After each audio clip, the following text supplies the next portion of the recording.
नमस्ते अशोक जी, हम पूछना चाहेंगे कि बौनापन क्या है। RPWD एक्ट 2016 के अधीन दिव्यांगता 21 प्रकार की हुई है। उन 21 प्रकार की दिव्यांगता में ड्वार्फिज्म यानी बौनापन एक तरह की दिव्यांगता है। अच्छा, इसके कुछ टाइप्स भी होते हैं क्या? जी, बौनेपन के दो प्रकार होते हैं, एक तो डिस्प्रपोर्शनेट और एक प्रोपोर्शनेट। पूरा शरीर जब बढ़ता है तो एक अनुपात में बढ़ता है, सामान्य रूप से औसत हाथ और पैर है उससे छोटा हो जाएगा या उससे बड़ा हो जाएगा, दोनों स्थिति हो सकती है। इसको हम बोलते हैं डिस्प्रपोर्शनेट बौनापन। दूसरा प्रोपोर्शनेट बौनापन, इसमें बचपन में पता नहीं लग पाता, सारे अंग उसके अनुपात में बढ़ेंगे। हम जानना चाहेंगे कि क्या इसके कारण जेनेटिक से रिलेटेड और भी कुछ है? बौनापन का कारण जेनेटिक होता ही है, साथ ही जो ग्रोथ हार्मोन्स हैं उनमें अक्षमता होती है, तब ये होता है। देखा गया है कि 80% लोग एकोन्ड्रोप्लाजिया से पीड़ित होने के कारण बौनेपन के शिकार होते हैं। सामान्य रूप से जिनके माँ बाप औसत रूप से छोटे होते हैं उनके संतानों में ये समस्या ज्यादा आती है। अच्छा, ये एकोन्ड्रोप्लाजिया ये कौन सी बीमारी है?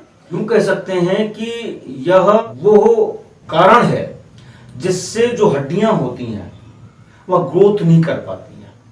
पता लगा टेढ़ी हो जाएंगी या बाहर की ओर निकल आएंगी। मींस एब्नॉर्मलिटीज आ जाती है। एकोन्ड्रोप्लाजिया ही नहीं है, टर्नर सिंड्रोम है और बहुत सारे कारण है।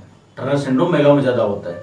जो बौनापन होता है 91 सेंटीमीटर से लेकर के 122 सेंटीमीटर तक औसत रूप में होता है।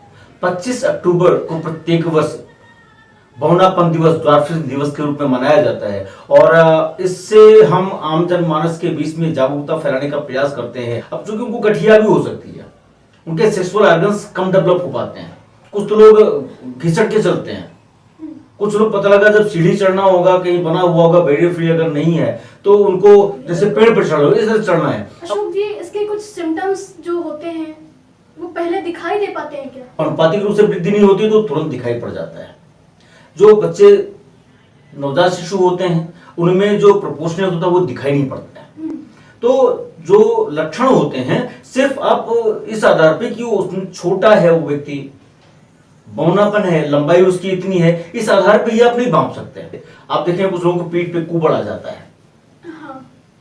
वो कुछ लोग घिसटते हुए चलते हैं। आप देखेंगे वो गठिया हो जाता है। आप ये भी देखेंगे कि उनके दांत टेढ़े मेढ़े होते हैं।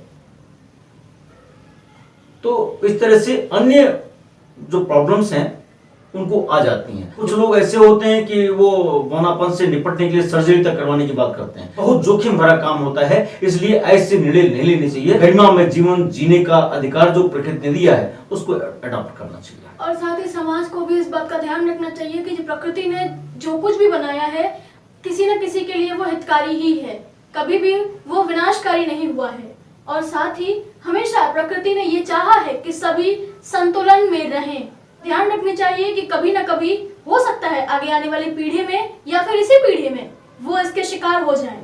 इसीलिए हमेशा इस बात को सोचना चाहिए, हमेशा इस बात पर ध्यान देना चाहिए, कभी भी किसी को उपेक्षित ना करें, किसी का परिहास ना उड़ाएं। हालांकि इस बौनापन का विषय बहुत लंबा है, इस पर बहुत सारी चर्चाएं होंगी। हम आपसे अनुरोध करते हैं कि अगर आपने अब तक इस चैनल को सब्सक्राइब नहीं किया है तो कृपया करें और साथ ही नोटिफिकेशन बेल जरूर दबाइएगा, जिससे कि आपको इस चैनल पर अपलोड होने वाली वीडियोस मिलती रहें। धन्यवाद।